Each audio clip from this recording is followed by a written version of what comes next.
Here's baseline. So this is Tara. She's a friend of mine, a fellow baseliner. So she's went to the Pork Store, which is a restaurant, very famous restaurant up here on Haight Street. They're one of those restaurants that has long lines outside of them, that people just wait for no reason, when there's other restaurants right around that serve perfectly good food. But, due to their tradition and, their reputation, it's one of those places that's really cool to be seen hanging out and waiting to get fed, right? So anyway, they serve breakfast. It's a breakfast place. Got probably, 20 place for 20, 30 seats. Move people through fast. Tara's been here for years, okay? Everybody knows her, just like they know me, everything. She walks in this morning, she's got some money, okay? Goes in, sits down, wants to have breakfast. And what'd you order? Sat down on a table, right? Right. So on New York steak, okay? And you said, right, hey, what's up, guys? And just explain what happened. So she ordered the food. I ordered New York sitting down, yeah, I ordered the place is full.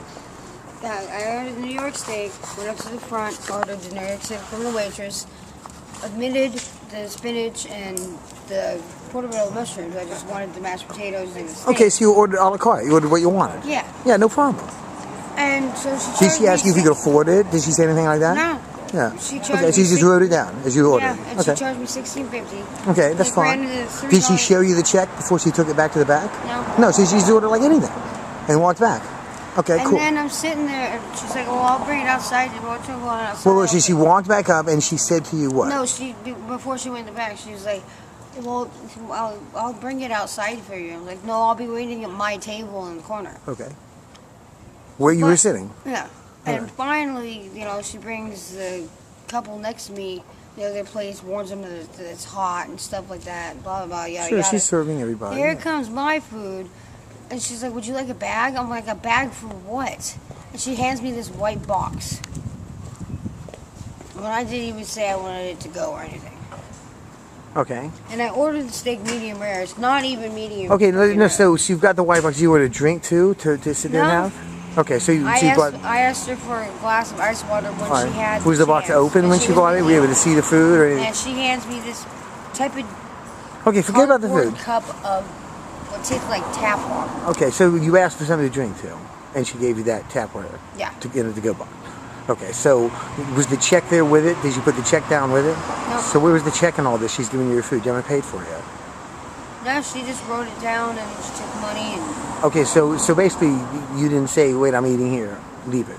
Yeah, she didn't even ask me, for her to go. She just presently assumed, I'll bring it out to you. I'm like, no, I'm going to be sitting at my table. Did you tell her, look, I'm going to sit here and eat it? Thanks, I appreciate it. Would you put it on a regular? Right, did you tell her, put it on a regular plate and let me have it, please? I'm eating here. You must have made a mistake. Well, I kind of assumed that that's what they were going to do, but if I'm sitting at a table waiting to eat food. Right, so what, you just thought it was the polite thing just to blow her off? Yeah, because, it was really, really busy. I was just trying to be considerate, but I guess consideracy is bullshit now.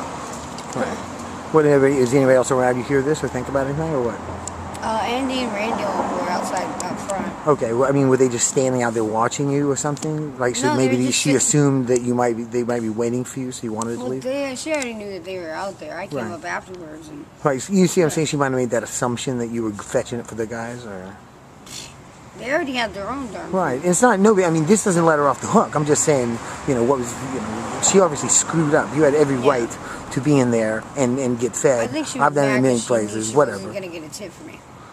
Okay, well, you know what? Guess what? I mean, there's NFL stars that leave 75-cent tips around here for people, after running $300 checks, and that's actually local news. The tip doesn't matter. The point is that when a customer walks in who's clearly known in the area, right, known in the community, all right, just a person in the community walks in and sits down to make an order, and the order is taken strictly, normally, no questions asked, nothing other than intake the order, and that's it. We'll see you in a second. And then out comes an assumption that you were going to be dismissed. Here it is. Can we help you out? Oh, and you wanted something to drink. We didn't put on the table like we put on the other people's table before while they waited for this. And here's an afterthought of a container of tap water with, was there even a top on the cup?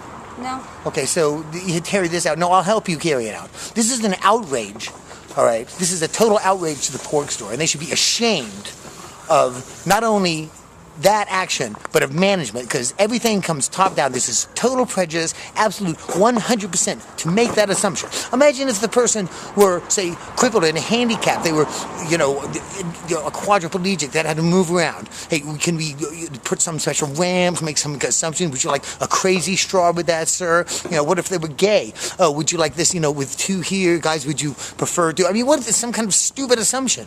But this is the assumption of, like, you just can't be here. No, your restroom is over there. No, you can drink from that fountain. You're not allowed in this place. Does this sound familiar to anybody? People being dragged out when they call it, to be dragged out because they can't sit there and eat because of the way they look and the way they may smell, which they don't. I'm sitting right next to her. Okay? Listen to the scenario that just happened. All right? And go look at some old black and white reels of the 60s civil rights movement. All right? This change in baseline economics and the change in the acceptance of homeless people no longer as second-class citizens, but as legitimate citizens that have the rights that they have right now, but are exercised, and they have recourse to the law, is going to happen. It is not an if, it is a when. And then the busboy trips me when I go in to go get some ketchup. He's like, what are you doing? I'm like, well, I'm right out front. I didn't say I wanted it to go, but I would like some ketchup, please. All because they think they can get away with it, because they think they're second-class citizens below them, stomping out and grabs it from and no recourse. Everyone will agree with them. Right? Listen to this. Imagine that. Think of that. Project yourself. Would you want to be that person across the other side of the soda aisle with the soda jerk on the bar, telling Mr. and Mrs. Colored Pie, sorry, we can't serve you here. There it is, guys. Okay, it's right in front of your face. This is baseline. And no check came with the food. Shouldn't have paid it.